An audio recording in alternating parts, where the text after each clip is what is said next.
Sénégal, ñu ngi leen di nuyu waa label matinal yegsi nañu. Bonjour à tous et bienvenue sur ce quatrième rendez-vous de la semaine. Je suis accompagnée de Priska et de Stéphane et puis nous aurons beaucoup d'invités pour ce 4 avril 2019. Et aujourd'hui, nous irons au Sénégal. Nous y serons jusqu'à 9 h et puis bien sûr toute la journée aussi à travers les différents programmes de label, télévision et radio. Bonjour Priska. Bonjour Mireille, bonjour Stéphane, bonjour l'Afrique et bonjour le Sénégal. Aujourd'hui c'est votre jour, c'est votre dé, comme on le dit. Mireille a déjà tout dit, je ne suis pas aussi douée qu'elle. En termes de... Tu as parlé quoi là, Wolof? Oui. Donc, je préfère vous dire bonne fête de l'indépendance déjà et bonne matinale à tous.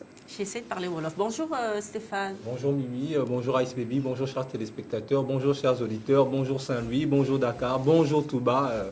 J'espère big up à tous les Baïfal et à tous les Sénégalais qui nous regardent ce matin.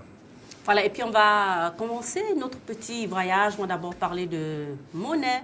Parce que, ben oui, pour aller au Sénégal, c'est vrai, c'est le pays de la teranga, mais on doit quand même payer notre billet. Oui, bien sûr, c'est l'occasion comme ça d'aller avec monnaie de devise.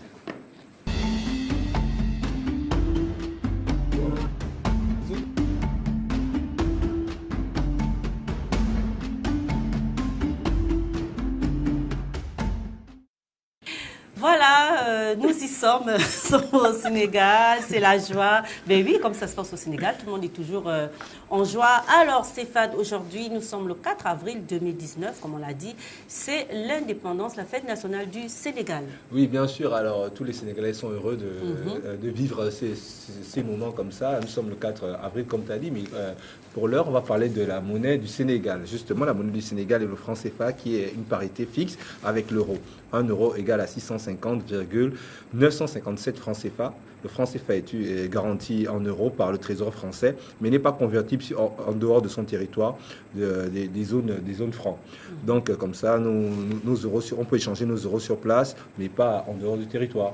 Il existe de nombreux bureaux d'échange, excepté la banque, donc dans les stations-service et même les pompistes au Sénégal peuvent comme ça vous changer vos francs CFA. Voilà. D'accord, donc nous sommes déjà bien là, tu parles de pompiste, tu parles de beaucoup de choses, nous sommes aux couleurs du Sénégal et justement tout au long de cette matinale, nous allons découvrir le pays, les figures emblématiques de ce pays, quel que soit le domaine. Nous allons parler gastronomie, nous aurons ici justement quelques plats comme ça symboliques de la gastronomie sénégalaise qui est tellement riche. Bien sûr aussi en boisson et puis avec Stéphane, nous aurons un invité. Oui, bien sûr. 2 invités même. Même 60, hein, tu sais. Voilà. Et vous qui nous regardez un peu de par le monde, vous qui nous regardez aussi du Sénégal, nous sommes là avec vous, nous sommes ensemble. Oui, bien sûr. Et pour l'heure, comme ça, vu que c'est l'indépendance, c'est la fête, on ne peut pas fêter sans musique. Donc, oui, bien sûr, tu nous emmènes en musique. Oui, bien sûr, on va en musique avec Kumba Gawlo.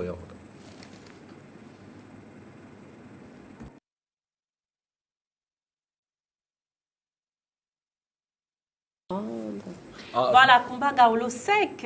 Franchement, super, super. C'est une belle chanson, joli paysage, la 7 voix d'Afrique qu'on adore. Kumba Gawlo, c'est beaucoup d'années de carrière. Voilà, il lâche pas l'affaire, c'est toujours bien constant. Donc, c'est ce qu'on aime et c'était un plaisir pour moi de proposer ça pour l'indépendance du Sénégal. Et voilà. Sans oublier justement que Kumba Gawlo Sec était ici à l'inauguration de la label. Donc, cette voix vibrante a résonné dans on va dire dans tout ce simplement complexe. Que c'est la famille. Ah oui, Kumba, c'est la famille, c'est la belle. C'est la belle, elle adore, elle aime bien la belle, c'est sa télévision. Ouais. Et on va dire qu'elle a un dernier album sur le marché, donc voilà. Oui, non, ça c'est un extrait de son dernier album, mais justement la belle était à la présentation de cet album. La belle Sénégal, bien sûr, était à la présentation de cet album. Coucou Kumba Gawlo, elle nous regarde tous les matins, elle adore notre chaîne. Kumba Gawlo, Priska, que tu aimes bien? Mais moi, je vais d'abord dire quelque chose à Ice Baby là. J'aime bien. Là, franchement, là, tu n'es plus camerounaise, tu es sénégalaise. Qu'est-ce que ça te fait d'être sénégalaise comme ça, de changer de nationalité pour un moment seulement? Ça te fait quoi? Je suis africaine. Oui, je sais que tu es africaine, mais là, aujourd'hui particulièrement. Oui, mais particulièrement aujourd'hui, tu célèbres quand même. Bien Sénégal. sûr. Donc voilà, tu es sénégalaise aujourd'hui. Avec joie. Ça te fait quoi comme ça d'être sénégalaise en fait? Je me sens toute belle, je me sens toute majestueuse, je me sens toute unique. Tu es heureuse en ce moment. Je me sens toute pas combat gaolistique. Tu as vu comment elle était belle dans cette... Ouais. Oh là là, j'aime trop cette Elle, femme. elle est toujours comme ça. En fait, J'aime trop cette elle femme. magnifie son pays. Mhm. Et c'est vrai, lorsqu'on la regarde comme ça dans les clips, c'est waouh. Mais en vrai, c'est encore plus waouh. Parce qu'elle est, Ah, elle est d'accord. très belle, elle est grande, Mm. elle a vraiment. Je suis sûre que le jour où je te verrai, tu vas pas te défaire de moi. Coucou, Voilà, Kumba. elle reviendra à la belle. Elle avait Tu me promis, connais? elle reviendra. Tu me connais?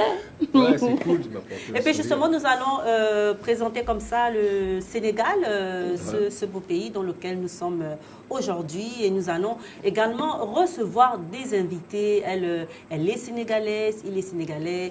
Ils nous parleront vous parleront de leur pays, de l'amour qu'ils ont pour leur pays, des arts, de tous les domaines. Mais pour l'instant, une petite présentation de ce beau pays.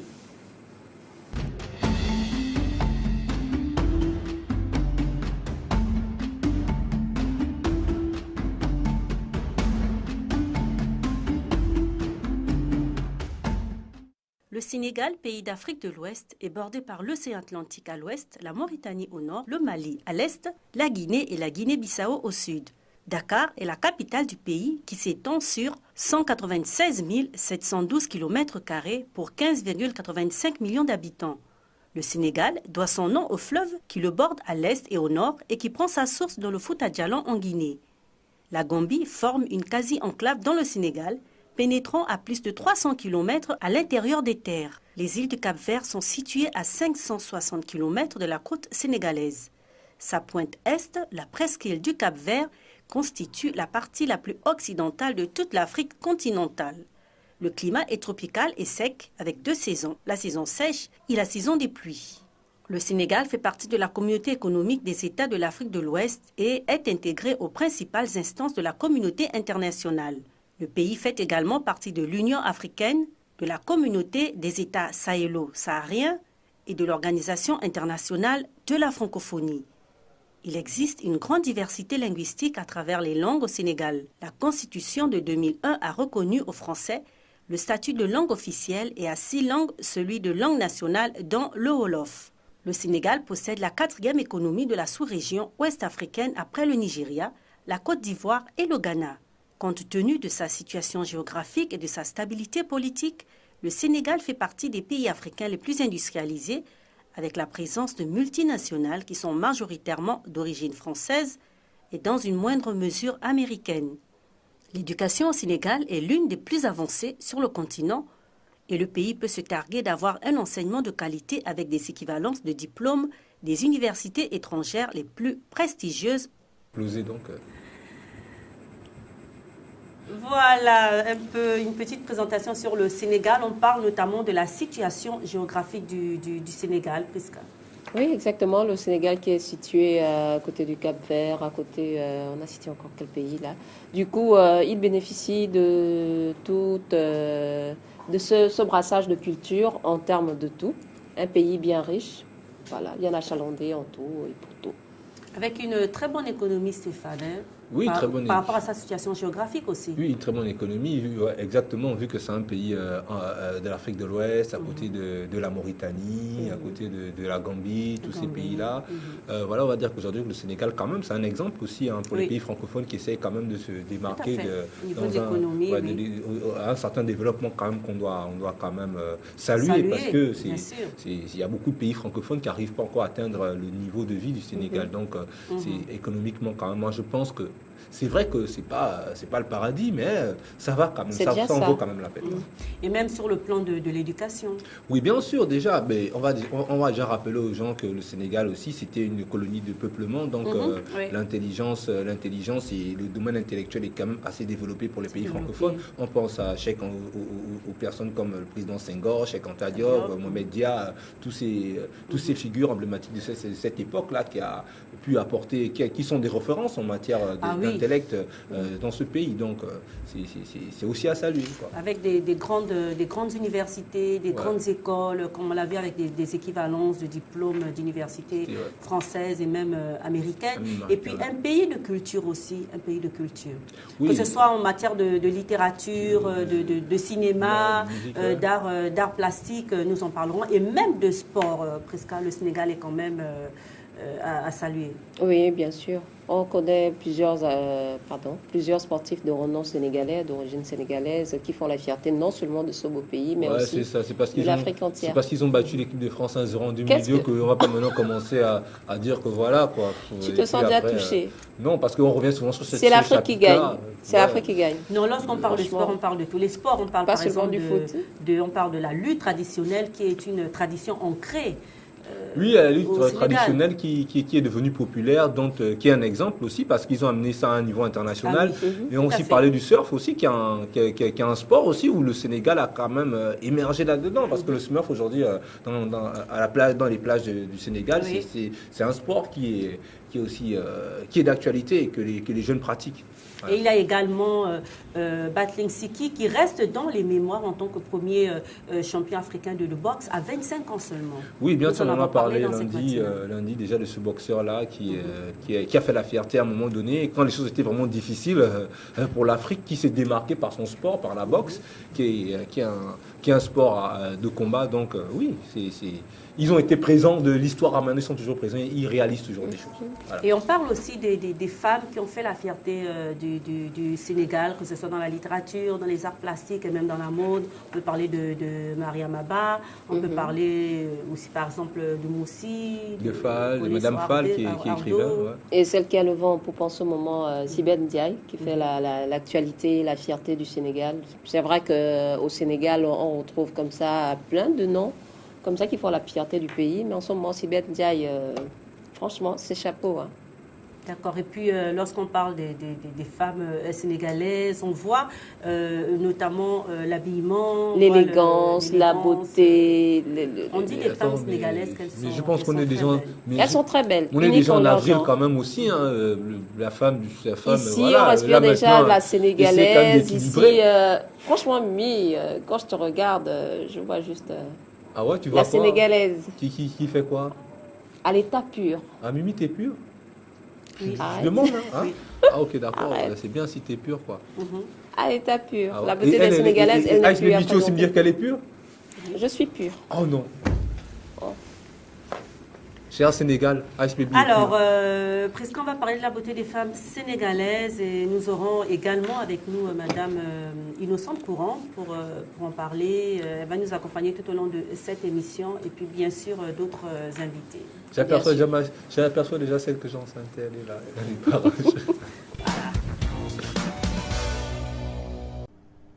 La femme sénégalaise est réputée être naturellement belle, élégante, charmante.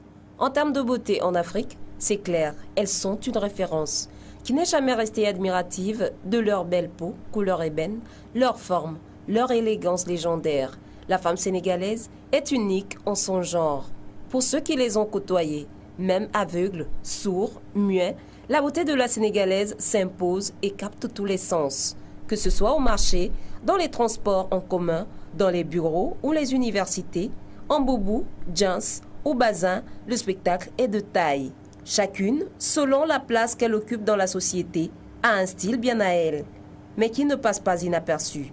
Tout est fait pour attirer le regard, à la démarche déhanchante qui va au port du boubou et met en exergue la sensualité de la Sénégalaise. La Sénégalaise s'occupe d'elle de la tête aux pieds, de la coiffure petite tête pour les plus jeunes ou selon les perruques, qui s'avèrent parfois très pratiques.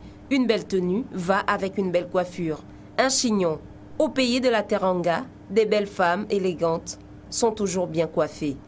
Les coiffures sont de véritables œuvres d'art et la diversité des modèles vous enchantera. Le moussor ou foulard au tagal, elles savent de tous ces artifices pour s'embellir encore plus. En jumbax, out, nombril dehors, un style qui consiste à laisser le nombril apparaître, des femmes voilées portant des hauts courts et des pantalons moulants, Même les femmes sénégalaises à forte corpulence, appelées drianké, ne dérogent pas à la règle de l'élégance. La sénégalaise impose sa présence dès l'odorat. Là-bas, il existe un parfum appelé Tiouraï. Quand la femme sénégalaise vous accueille, elle parfume la pièce de Tiouraï. Même ses habits en sont imprégnés. La peau des Sénégalaises est agréable à la vue.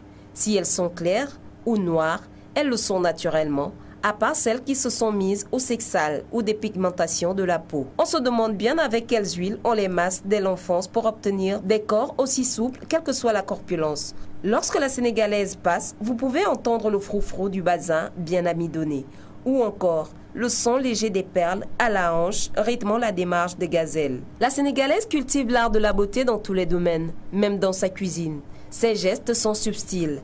À table, elle sert son mari avec amour. Manger à la sénégalaise confère au plat un goût exquis. Pendant tout le repas, la femme sénégalaise ramène toute la nourriture devant son époux, découpe les morceaux de viande et les dépose devant vous avec des gestes gracieux.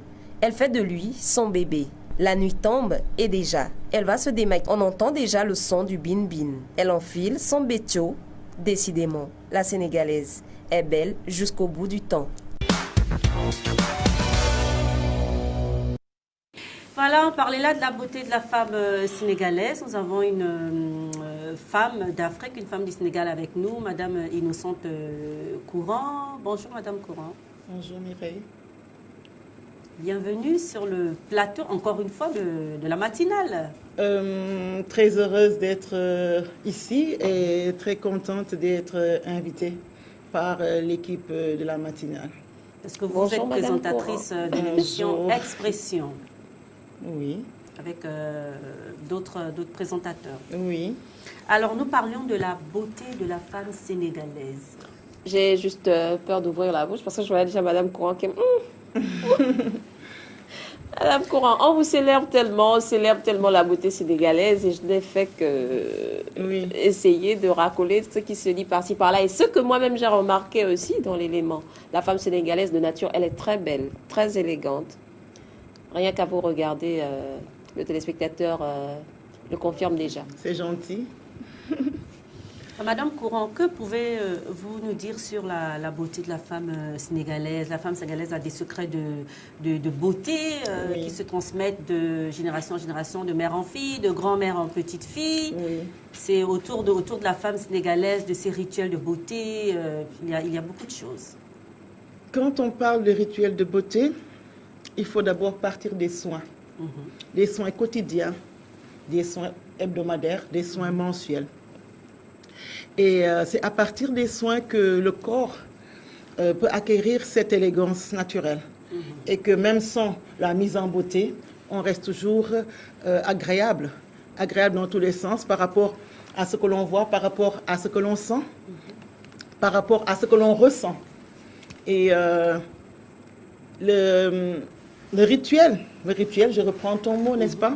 Le rituel, c'est d'abord les soins du corps, du visage, le soin du corps avec le savon traditionnel. Oui. Le savon traditionnel, je ne vais pas donner la recette, hein, il y a trop de copieurs. Mais ce savon traditionnel noir qu'on connaît dans toute l'Afrique de l'Ouest, dans tout le Sahel, avec des composants comme de la cendre, et puis pour faire cette émulsion-là, la cendre ou bien des huiles mélangées pour faire une émulsion. Ensuite, nous avons l'éponge traditionnelle, faite de fibres qu'on appelle ndiampé, qui permet de prendre une bonne douche revigorante et une bonne douche avec ce savon-là. Et nous avons pour ce savon, et pour les cheveux, et pour la peau, le reste du corps. Ensuite, toujours aux soins, par rapport aux soins, nous avons le sotu. Le sotu qui est cette tige tendre, cette tige tendre de certains végétaux, bien choisis pour leur vertu thérapeutique. Et c'est sotu qui sert à nettoyer les dents. Les dentistes l'appellent frotte-dents. On l'a abusivement nommé plusieurs fois cure-dent. Ce n'est pas un cure-dent. Ou brosse à dents traditionnelle. Si on veut. Mais les dentistes disent que ça a le même effet que la brosse à dents avec la pâte dentifrice dans la mesure où Elle nettoie les dents, cette tige, et en même temps, elle assainit, n'est-ce pas, alors cet organe qui nous permet d'avoir ce beau sourire. Bien. Et après, nous avons les soins des cheveux. Oui. Les soins des cheveux avec le beurre de karité traditionnel, le beurre de karité, certaines huiles, parce que chaque fois qu'il y a une huile, il y a toujours des vertus cicatrisantes, bienfaisantes. Et pour les ongles aussi, ce même beurre de karité, pour les pieds. Et pour nettoyer les pieds, on a ces galets spongieux qui permet de frotter les talons et d'enlever les... Comme une pierre ponce, mais on le trouve à l'état naturel au Sénégal, puisque le Dakar est une zone qui a été volcanique. Alors, ce sont des résidus des roches volcaniques qui permettent d'astiquer les talons, les orteils pour les rendre plus lisses. Et on met le beurre de karité. Et les yeux, on a ce tousngal, puisque dans la forêt, c'est le végétal qui soigne. Oui. Dans le Sahel, dans le désert, c'est le minéral qui soigne. Et on a ce tousngal, c'est une roche qui nous permet d'assainir le regard. Le tousngal peut se mettre tous les jours. C'est plus qu'un maquillage, c'est plus pour faire les soins des yeux. D'accord. Oui. Nous allons parler tout au long de cette matinale du Sénégal, des femmes, des grandes personnalités. Pour l'instant, le journal en anglais, il est présenté par Asta Bousso. On revient dans quelques instants. Nous sommes de retour chez vous après ce journal en anglais présenté par Asta Bousso qui va rester avec nous sur le plateau. Avec elle, nous parlerons également du Sénégal et nous sommes avec Innocente Courant, Prisca, Stéphane, et puis nous allons recevoir aussi dans quelques instants un artiste sénégalais. Mais avant, nous allons nous envoler en musique.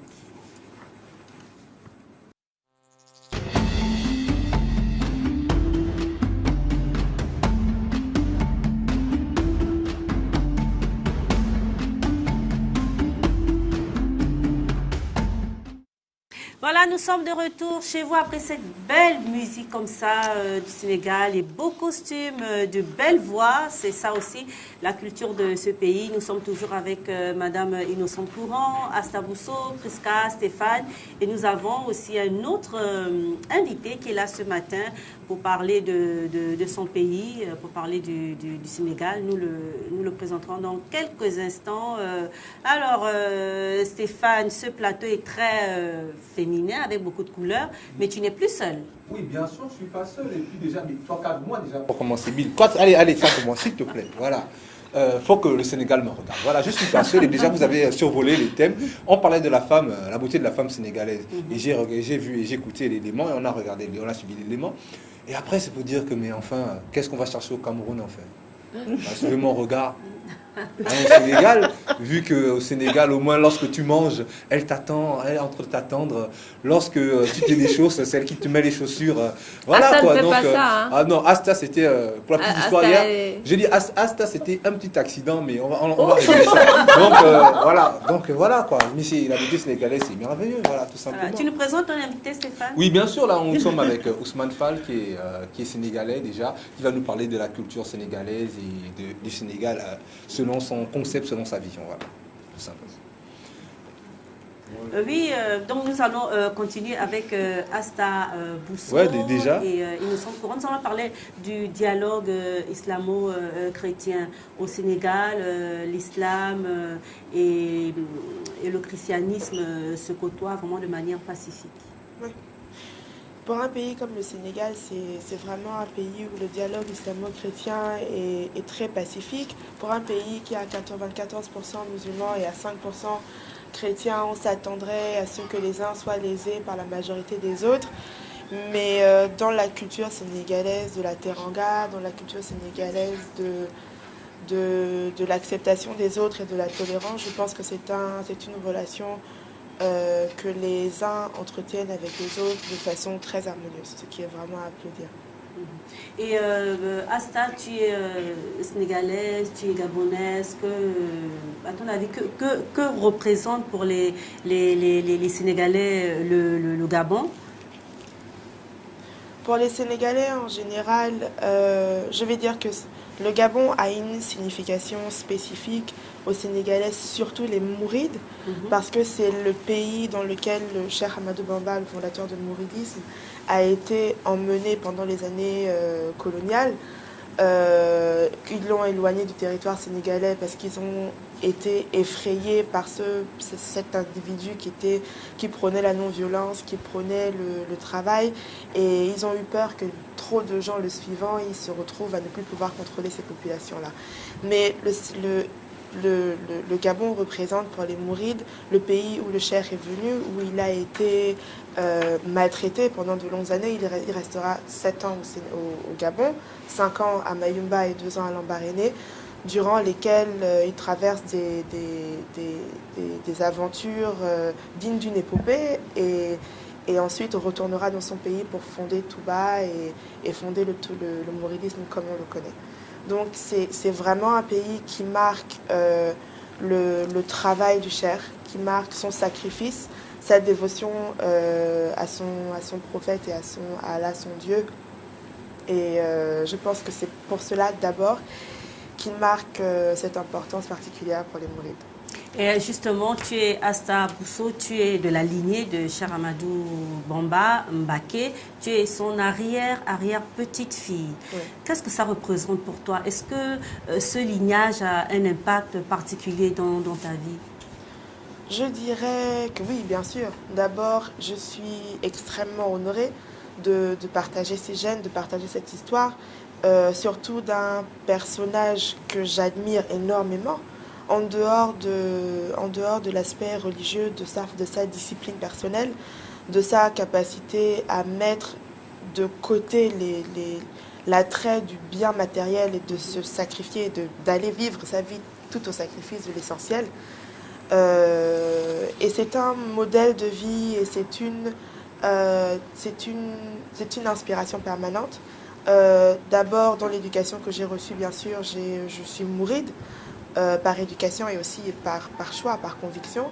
Et je pense que ça impacte dans ma vie de tous les jours parce que le mouridisme est pour moi une leçon permanente à l'humilité, à l'acceptation de la volonté d'Allah, notre Dieu, et à la possibilité de vivre dans un monde moderne, mais de ne pas se perdre à l'essentiel. Donc je dirais que la façon dont ma religion et ma lignée impactent ma vie de tous les jours, c'est de la possibilité de choisir tous les jours d'être humble et de choisir tous les jours de se dévouer au travail, de se dévouer aux autres, parce que la vie et les talents que la vie nous dispose ne sont pas pour nous, mais pour ceux qui nous entourent. Donc je pense que c'est la façon par laquelle cette lignée-là impacte ma vie. Alors, on parle de lignée, tu es Bousso, mais le Cheikh, c'est Cheikh Ahmadou Bamba Mbaké. Si je prononce bien, c'est ça, oui. Mbaké? Oui. Alors, le nom Bousso, c'est la famille maternelle du Cheikh. Donc, en soi, je suis liée à lui des deux bords, si je peux dire ça comme ça. D'abord par descendance, parce que c'est mon arrière-arrière-grand-père. Et du côté de sa mère, qui s'appelait de sa grand-mère, qui s'appelait d'ailleurs Mamasta Bousso, je m'appelle comme elle. Et donc c'est comme être un peu un croisé, mais toujours de la même famille. Donc le nom Bousso et le nom Mbaké ne peuvent pas être dissociés dans la mesure où c'est la famille, c'est le nom ascendant au nom de Mbaké. D'accord. Asta, tu restes avec nous. Madame Courant parlait justement du dialogue islamo-chrétien qui est une réalité au Sénégal. Quand on parle du dialogue islamo-chrétien au Sénégal, on pense à tous les Sénégalais d'abord, et ensuite on pense particulièrement à l'abbé Jacques Seck, qui est un prêtre catholique, qui est connu de tous les Sénégalais dans la mesure où il maîtrise parfaitement beaucoup de textes sacrés qui appartiennent au Saint-Coran. Et souvent, pour montrer que le Dieu, il est unique, que nous avons cette dévotion au même Dieu, il a l'habitude de collaborer avec les plus grands dignitaires musulmans du Sénégal. Et en même temps, ils s'expliquent en utilisant, ils se comprennent en utilisant des versets du Coran pour voir les similitudes qu'il y a dans le fait que chaque religion, qu'elle soit catholique ou, parce que je parle des catholiques, qu'elle soit catholique ou musulmane, ces religions prônent l'amour. L'amour du prochain, l'amour des autres. Et justement, comme Dieu est amour, la religion prône l'amour, qu'on soit catholique ou musulman. Je pense qu'on pense la même chose et on va vers dans la même voie, on marche sur le même chemin. D'accord. Alors que ce soit les différentes confréries, les Mourides, les Tidjanes, Niasser, c'est ça la Niasser, voilà. L'Aïen, tout le monde vit en parfaite harmonie, en parfaite paix à Asta.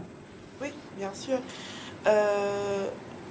Il y a toujours des similitudes et des dissonances dans toutes les religions. Mais n'oublions pas que les confréries qui sont au Sénégal, que ce soit la confrérie mouride, que ce soit la confrérie tidjane, que ce soit la confrérie niassène, c'est toujours des confréries qui partent de la même base. C'est des confréries musulmanes. Donc ce sont d'abord des frères et sœurs qui adoptent ensuite des confessions ou des façons d'adorer leur Dieu et des façons d'adorer leur guide spirituel différemment. Donc c'est le plus logique qu'il soit que ce soit d'une entente plutôt harmonieuse dans la mesure où ils ne se confrontent pas, ils ne s'opposent pas, ils se complètent. D'accord. Moi j'ai une question par contre à Madame Courant. Est-ce qu'on peut dire aujourd'hui que l'islam au Sénégal a été un genre de colonisation aussi, dont on en parle moins parce qu'on parle toujours de colonisation avec les Occidentaux, mais ce côté islamique là aussi, est-ce qu'on peut parler de colonisation aussi? Parce que l'islam aussi, ça vient pas de l'Afrique, c'est pas africain. Oui. Les Arabes sont arrivés au Sénégal au XIe siècle. D'accord. Ils ne sont pas venus pour coloniser, ils sont arrivés pour faire un commerce, faire les affaires, faire le commerce avec les peuples du Sahel et en particulier les Sénégalais parce qu'ils avaient un accès plus facile à l'océan. Et voilà, et quand ils sont arrivés, il n'y avait pas cette envie de domination. C'était plus quelque chose pour gagner son pain, c'était des travailleurs, des commerçants, et ils ont donné ce virus aux Sénégalais qui sont par essence de très grands commerçants et de très grands voyageurs. Et ça, c'est un héritage du contact de la communication avec les Arabes. Bien sûr, quand on côtoie quelqu'un, c'est suffisant pour qu'on adopte sa religion, même de façon... Ce n'est pas parce qu'il y a eu une pression quelconque. Et quand, par exemple, je donne un exemple qui est hors du continent. 700 ans de colonisation, 700 ans d'occupation de l'Espagne par les Arabes. Les Espagnols, quoi qu'on dise, sont des Arabes. Ils mangent pareil, ils dansent pareil, ils s'habillent pareil. Voilà. Alors, il y a eu cette cohabitation pacifique liée aux affaires commerciales qui a donné naissance à cette culture hybride du Sénégal qui mélange la tradition arabe et la tradition typiquement du terroir. Il n'y a pas eu cette envie de s'opposer. Bien sûr, l'islam est arrivé, oui, mais ce n'est pas avec la même envie que le colonisateur européen. La même intention. Ousmane Fall, c'est la même chose, c'est la même vision que vous partagez par rapport. Comme elle vient de le dire si bien, les Arabes, ils sont arrivés à l'Afrique subsaharienne depuis, ça fait déjà, comme elle a dit, déjà depuis le XIe siècle, je pense. Et je dirais, il n'y a pas vraiment eu un impact, comme elle a dit, de domination. Donc les choses se sont faites naturellement, voilà. Comme aussi, elle a aussi bien dit, Dakar, c'est la sortie vers l'océan. Et ils étaient obligés de passer par là pour bien faire leur commerce. Et tout ça, ça a vraiment pris un impact aussi sur la population parce qu'ils étaient installés carrément à Dakar. Parce qu'il y a une partie qui était installée à Dakar pour faire le lien entre, comment dirais-je, l'Asie et l'Afrique par l'océan. Mais est-ce que les valeurs traditionnelles sénégalaises, est-ce qu'elles sont mises autant en avant que... est-ce qu'il y a l'équilibre avec l'islam? Est-ce que c'est équilibré? On peut voir qu'il y a l'équilibre. Ça fait tellement longtemps qu'on est ensemble qu'on ne se pose plus la question. Et que maintenant, moi, je pense que les Sénégalais, les Mauritaniens et les Marocains ont la même culture, ont la même tradition, qui est vieille de plusieurs siècles. Et puis, il y a eu cette harmonie qui est née de la collaboration entre la culture traditionnelle sénégalaise et la culture arabe. Je ne parle pas d'islam, je parle plutôt de la culture arabe. Maintenant, la religion, c'est une autre situation sociale avec laquelle on peut discuter différemment, de laquelle plutôt on peut discuter différemment. Mais je parle plutôt de la tradition. Et je pense que les Sénégalais, très tôt, se sont sentis très à l'aise avec les Arabes. Pourquoi? Parce qu'ils sont voisins. Et quand le colonisateur a découpé, il n'a pas fait attention aux populations qui habitaient les terroirs. Ce qui veut dire qu'il y a des Sénégalais qui ont pour langue maternelle l'arabe. Parce que ce sont des Maures qui habitent au nord du Sénégal, en Mauritanie, et qui sont sénégalais. Pourtant, leur langue maternelle, c'est l'arabe parce qu'ils sont Maures. Alors, si toutefois il y a des Sénégalais qui ont pour langue maternelle l'arabe, je ne vois pas la raison pour laquelle les Sénégalais ne se sentiraient pas à l'aise dans cette culture-là. Et justement, lorsqu'on parle de culture, de tradition, on va parler de la teranga. Le Sénégal, ce pays de la teranga. C'est quoi exactement la teranga? Asta, tu veux parler de la teranga, toi qui appartiens à une génération différente de la mienne. Asta, donc j'ai déjà la chance, non, par rapport à ce qui nous arrive. Oui. Quoi, la petite fille de... Mais il est complètement fou. Mais non, mais tu me dis quoi. J'aurais dû ne pas répondre à ce téléphone ce jour-là. Non, j'ai quand même de la chance parce que voilà, quoi. Tu es surtout en danger. Surtout que celui qui arrive là, c'est un petit... Celui qui arrive a quand même le sang de... N'est-ce pas? Les talibans mauriens peuvent t'en vouloir pour tout ça. Attention à ce que tu fais. Mais ils vont comprendre. Non, mais ils vont comprendre que vous avez parlé d'amour, que l'amour c'est la chose la plus forte. Donc, je comprends que c'est une question d'amour. Oui, mais après, Stéphane, je pense qu'il faudrait qu'on se voit pour que je t'explique certaines choses. Il faut les assumer avant de parler d'amour. Ouais, d'accord, mais on n'est que des êtres humains. Et l'être humain, on n'est que des humains. Et moi, j'agis en humain. Et l'être humain est fait de... Voilà, moi, j'agis en humain. J'ai jamais Stéphane, avoir l'apparence d'un mouride ne règle pas tout pour toi. Non, mais moi, ça ne te donne pas tous les droits. Il y a beaucoup d'autres choses à régler. Oui, c'est vrai. Moi, je suis pas mouride. Je suis externe à ça, mais c'est vrai que j'apprends. Mais après, je suis un être humain. Comme je dis, je suis un humain et je vis en humain. Souviens-toi de penser tout ce que tu dis et de ne pas dire tout ce que tu penses. Mais pourtant, j'essaie d'équilibrer les deux, justement. C'est ce qu'il fait. En fait, il ne pense pas tout ce qu'il dit, donc il est responsable. Bien, pour en revenir à la teranga, n'est-ce pas?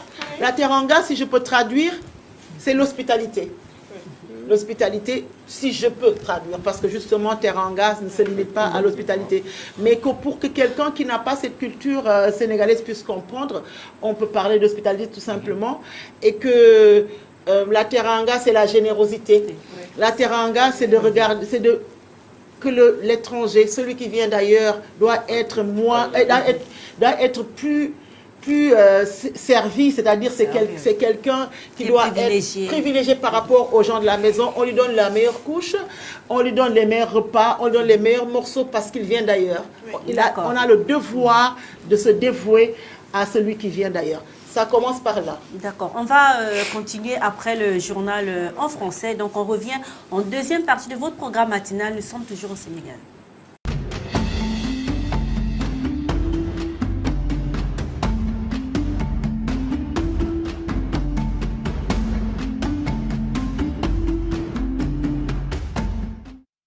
C'est la deuxième partie de votre programme matinal. Nous sommes au Sénégal avec Priska Stéphane, Asta Bousso, Innocente Courant et Ousmane Fall.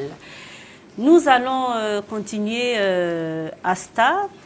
Alors, un petit mot pour cette fête d'indépendance à tous les Sénégalais qui te regardent à travers l'Afrique, à travers le monde. Oui, d'abord, joyeuse fête de l'indépendance.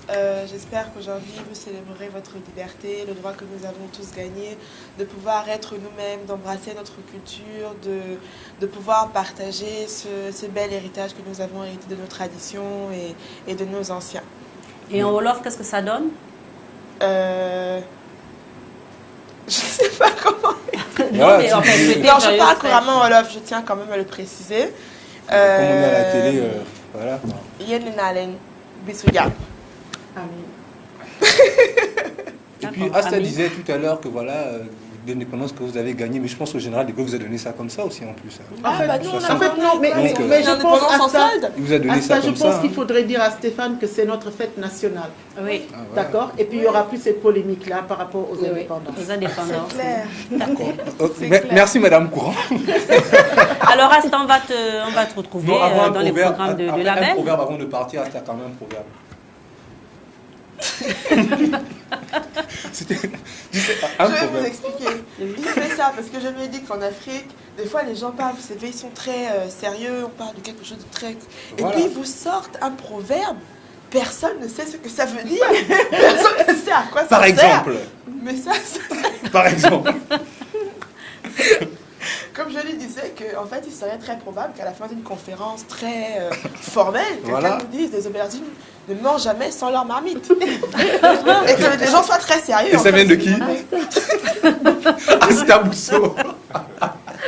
Merci, C'est merci pas, tu vas Asta. me le payer. Ah, c'est pas grave, tu sais. Tu vas me le payer. Mon cœur est grand, t'inquiète. Donc, je vais te payer en amour, on n'a pas de souci. Donc, Oh là là. bon, On va partir Merci là-bas, Asta, on se ça y est. retrouve prochainement. C'est Très que- bien. c'est À précieux très pour bientôt, moi. l'équipe de la matinale.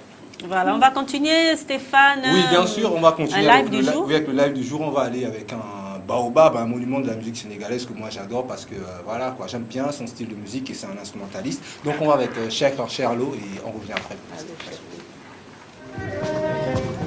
Trésor.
Ula jangan mandali, pangamokol mandalsa.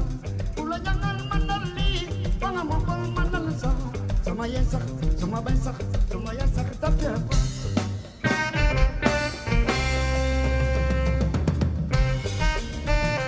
Mandali mandali, pangamokol mandalsa. Wow wow wow, mandali mandalsa.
Fantastique! Alors nous étions avec Mister Fantastique Cherlo, qui est un musicien sénégalais qui est né au Burkina Faso. Voilà, il est arrivé dans les années 70 au Sénégal, et comme ça il a commencé à jouer avec les premiers groupes de salsa Il a aussi formé beaucoup de musiciens du Malheur aussi, hein. Effectivement. dont il a aussi collaboré avec Youssou N'Dour, qui a été l'auteur de son premier disque. Effectivement. Voilà. Et comme je disais, c'est un grand artiste. Il faut aussi faire partie de la confrérie Mauride.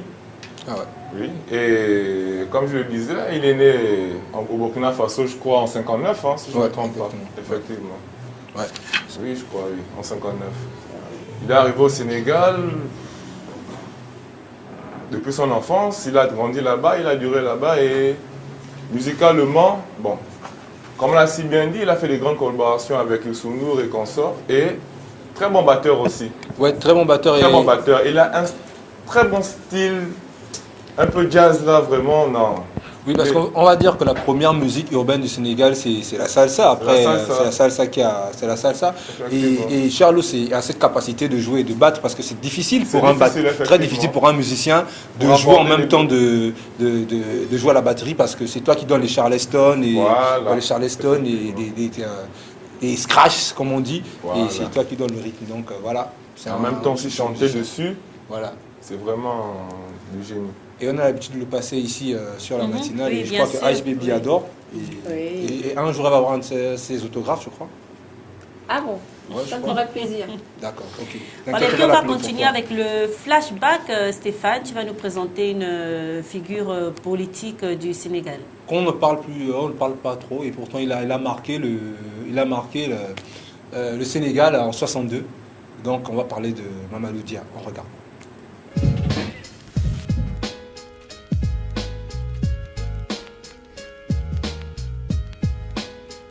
L'exécutif bicéphale est impossible.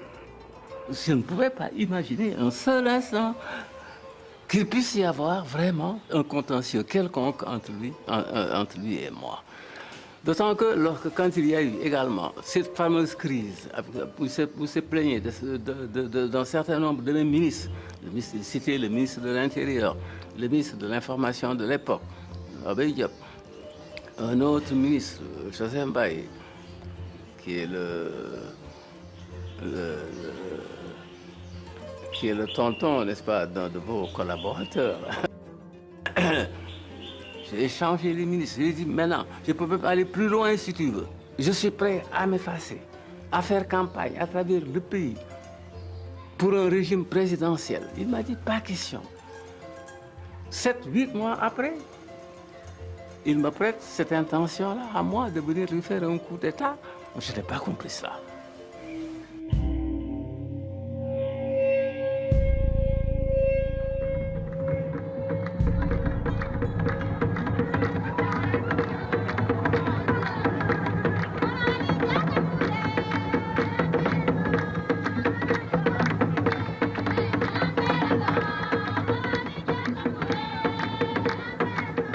Métallisé, moi, d'enlever ma veste, en plein Paris, n'est-ce pas, prêt à me battre avec des étudiants, n'est-ce pas, qui s'acharnaient, n'est-ce pas, contre lui. Hein? Moi, vraiment, j'étais le talibé, plus qu'un disciple, ce qu'on appelle aujourd'hui chez nous un baïfal, c'est-à-dire un disciple inconditionnel de Senghor. Tellement j'étais subjugué par le personnage. C'était pour moi une formalité, et à ce moment-là, j'étais en pleine crise de négritude et je niais tout. Eh bien, la raison française, la logique française, pour moi, c'était une formalité, comme on disait, pour pouvoir vendre du latin et du grec et gagner ma vie. J'ai été frappé ce jour-là, vraiment. Là, il s'est exclamé « Ah, Paris, ah, que j'aime Paris !» Vraiment, c'était un cri du cœur. C'est très profond chez lui.